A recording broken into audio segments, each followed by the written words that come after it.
Welcome back to Cine 2014 on BeTerrific Live. This is your live coverage on iOS devices. We're using iPhones and iPads as our only cameras. Multicam, switching back and forth. Peter Poon is holding down the fort, doing an amazing job. And we're presented by Adorama. So, we've got Antonio here. He's from Hollywood High School. This is the Planet 5D wrap-up show. Mitch is joining me. This is like crazier than NAB because it never stops. It just keeps going, and it's on the back lot of Paramount. It's amazing. So your kids are helping us, and we're helping them by teaching them how to do live production on the fly. They're dealing with issues that we've had. They're dealing with all sorts of stuff, and we try to keep that all behind the scenes so the viewers don't see it. Tell me about the program you run, because it's really important that these kids get educated, and that's why I said, yes, let's have them here. Well, at Hollywood High School, I'm the video production teacher, and we are part of the New Media Academy. And the New Media Academy is a California Partnership Academy and a Link Learning program. And what we do is we show the kids how to use gear to be able to get a job. But beyond that, being able to get into college, because that's where a whole lot of them need to go to be able to get those jobs. And we are an Apple Authorized Training Center and the first high school to be an Avid Learning Partner. Yeah, the first high school in the world to be an Avid Learning Partner. So these kids that we've got here are actually training to become Avid certified users. Wow. Well, Josh Apter, who will be on later with the Planet 5D wrap-up show and has been interviewing all day, owns Manhattan Edit Workshop. So maybe he should come speak to the students or something at some point. And obviously he's the creator of the Padcaster, and I think Mitch should come speak to the students. What do you think, Mitch?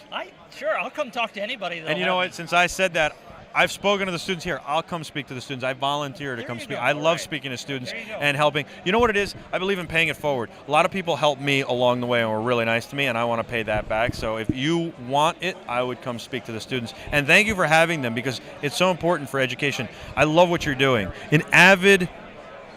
It's unbelievable. First high school to be Avid certified. Yeah, that's true, and it's one thing that we hear. You're going to teach them new stuff, right? Because Avid. That's kind of like doesn't really. Does anybody use Avid anymore, Mitch? Yes, absolutely. People use Avid Who? all the time. I don't know, not me. All right, so I guess at Hollywood High School they use it. Well, no, enough to, but I mean I'm kidding. No, it's fine. No, I get this question a lot because, but that's the thing. We aren't just a school that teaches one platform. The thing is, because I'm an Apple Distinguished Educator, I make sure that I'm teaching students how to use multiple. How do you know all this stuff? Because I don't know. I can't go Final Cut. Well, I guess I do. It's not that hard. Never mind. He's teaching them Final Cut X. He's teaching them Premiere, and he's teaching them. Not Premiere. No. I'm with you. I hate Premiere. Do you like Premiere? I don't use it, so I don't know what to say about it. So I've got nothing to say about Premiere other than I don't use it. So political. That's it. No, but that's the thing. I mean, I love Final Cut Pro 10. I actually prefer editing on it. I think it's fast. I think it's fun. It's a great way to tell a story. There's so much under the hood that I don't have to worry about, the students don't have to worry about. But here's the thing. I teach at Hollywood High School. The jobs that these kids need to get that are in their backyard are Avid jobs. So that's why we do have that focus. But the kids when the kids come in ninth grade, they start doing stuff just like this on iPads. Their first projects are written, shot, edited, and presented completely on iPads. And then we move on to Final Cut 10 for the next project, and then when they come back to me as juniors, then that's when we move into using DSLRs, camcorders. We just got some Blackmagic Pocket Cinema cameras. Awesome. And learning how to use Avid Media Composer. And so the key thing we want to teach at Hollywood High School is not just, learn how to be an Avid editor, learn how to be a Final Cut editor. No. We want you to learn how to be a filmmaker. We want you to learn how to continue learning, because you know what? There may be a day, and maybe soon, that Avid's not around anymore. I thought Final Cut Legacy was going to be around forever. I thought, this is great. I love this. And that's what I loved using. And then Final Cut 10 came out, and I thought, everything I told the students about, I told them, not believing it myself, that Final Cut, one day will not be around. And I thought, I'm just telling them that so that way they keep learning. But no, that happened. I may have jinxed ourselves with that one. But so it's you I have to blame? It's me I have to blame. Mitch, I'm very upset with him. And you should be. One thing I want to know is, with all of these incredibly rich kids at Hollywood High School. Here, let me help you with the mic. You got to talk like this into it. I do? He's waving it like a magic wand. I'm sorry. I'm not trained, obviously. Maybe I need to go to Hollywood High. But You do need to go. those Can are we the send him back to high school? 4 inches away from the mouth. Those, right there. those are There he goes, yeah. rich children, because everybody that goes to Hollywood High is the really upper echelon kids. I right? don't know Not about true. this. That's the biggest misconception about Hollywood High School. Hollywood High School is a comprehensive high school. It's an inner city school. Look, the people knew that, by the way. Yeah, you knew that, but the people that work at Hollywood High aren't necessarily the ones that live around Hollywood High. Well, Do you know? and Or the does ones this that make it- work at Hollywood, rather. Does this make it hard to get gear and to raise money? Yes, it does, because they're, it's a Los Angeles Unified School District school, and we have the same problems and same rules that every other LAUSD school has. And so, to be able to get gear and to get the opportunities for our kids, we have to. Look at we this have to guy. be Look at able what to- he's doing. He fights for the kids. Do you Oh, see yeah, this, you Mitch? got it. He You got it. fights for the kids. Yeah. All right. Somebody's got to. He's making sure that they have careers, that they go to college. He's giving them good lessons. Look at how hard these kids have worked for us today. They're coming back tomorrow. They're all smart. They're all good. None of them quit. None of them said this is too hot. You know what? I want to see what a Canon is. None of them. What kind of? You got all sorts of cameras. All sorts of cameras, yeah. And you're using DaVinci now because you got the Black Magic stuff. Yeah, we're starting to do that. We've got we're going to finally dust off our color correction. I love how surface. passionate you are, by the way, too. Thank you, I appreciate that. Yeah, well, here's the thing. I was a student at Hollywood High School, and when I went to school there wasn't a film program. I was told there was, but I get there, I say, sign me up for the film class, and they said, yeah, that film teacher left. You're going to have to take theater, and which was fine, but it made me hate high school. And so when I got the opportunity to start teaching at Hollywood High School, I decided to. You hated high school and then became a high school teacher. Yes, and yeah. In fact, Okay. yeah, it was. I hated it so much the first time. I think I'll go back forever. That's exactly what happened. But here's the thing: it was my conscience that told me, "Hey, you have an opportunity to do something, to build a program that would have kept you in school," because I didn't stay in high school. No. And my goal has been to be the teacher that I wish I had when I was there. So I'm gonna let you in on a little secret. I went to Great Neck North High School on Long Island, probably one of the best high schools in the country, one of the wealthiest areas of the country. I wasn't one of the wealthiest kids, but I was in a wealthy, very wealthy area. I was very lucky and privileged to be there. We had a film and video class, and that's the reason I've gotten into this business. In high school, what you are teaching the kids, I was learning, of course, deck to deck. I actually cut movies, I cut projects, and I started the same kind of way. I think you're probably not doing what my teacher did, which was show us Clockwork Orange and analyze it, and Blue Velvet. Wow. Wow. For the little racy, isn't it? for the record, I Yeah. have not shown the students any Stanley Kubrick films. But no, actually, do you bring that up? Last year, when the Stanley Kubrick exhibition was here in LA at LACMA, I took a big bunch of kids over there. We got to go in there an hour before it opened. Don't say that on camera. And we and we were able to go through the exhibit, and I did show students the films that I could show them.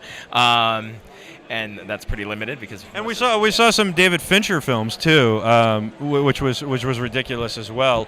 And so it was a great experience, and it's what has driven me and gotten me into this business. So it does work. What you're doing works, and I commend you. I think it's great. I've gone back to Appreciate hearing that. my high school to talk to them, to advise them on gear, and I'd love to help you guys any way I can, whether it's advise you with what we're doing with the filmmaking stuff and BeTerrific, if it's journalism I can help with telling these kids, or if it's video production, and if it's coming to talk to them simply to see how they are and tell them what life can be like, from my perspective, and giving back is what we do, right? That's exactly what we do.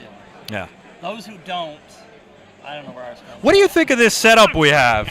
No, I think this is great because these are tools that work, and they can be in the hands of everyone. I've got one in my pocket right now, and that's the thing.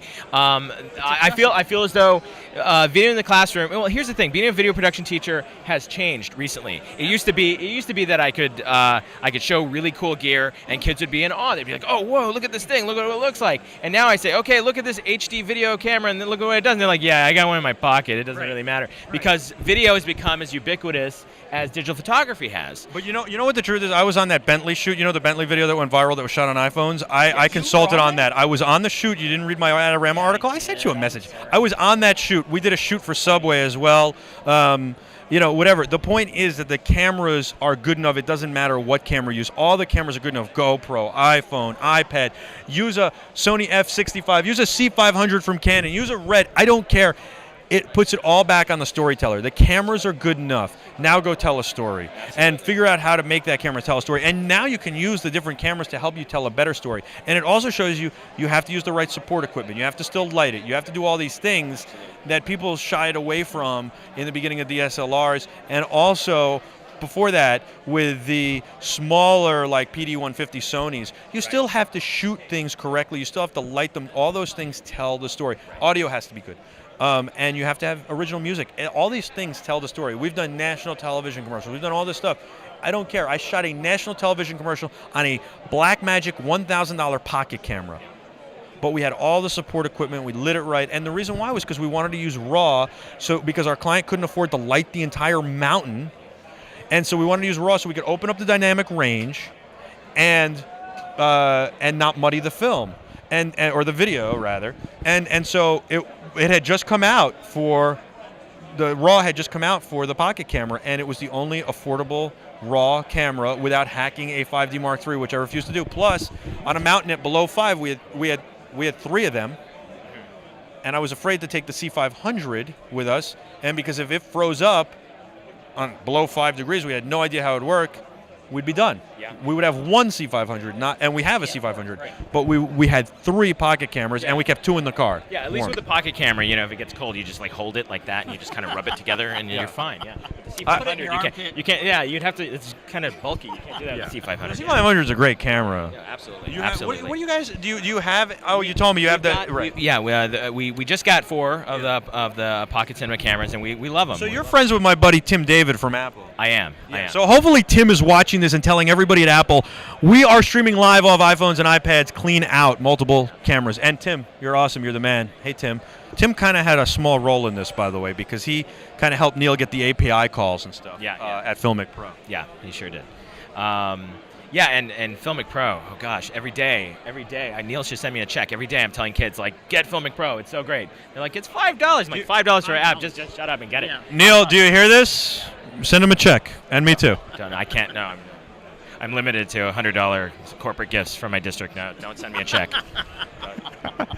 Hey, it's been awesome to have you on. I wish you could stay for the whole broadcast and hang out and stuff. Would you stay for the wrap-up show? Sure. Okay. I thought that's what this was. This is part. Well, this is where you stay for the rest of it. We're gonna bring Josh. We're gonna bring Josh on. We're gonna talk about your little toys, and then Mitch, the Planet 5D wrap-up show will continue. We're gonna take a quick break. This is BeTerrific's Cine Gear coverage live on Paramount's Backlot, brought to you by Adorama. Planet 5D. Oh. We're going to take a commercial break. We'll be back with the Planet 5D wrap-up show right after this. By the way, what's up, Planet 5D'ers? We love you. And my son, Jack, I love you. You're awesome. Hey, Jilly, love you too.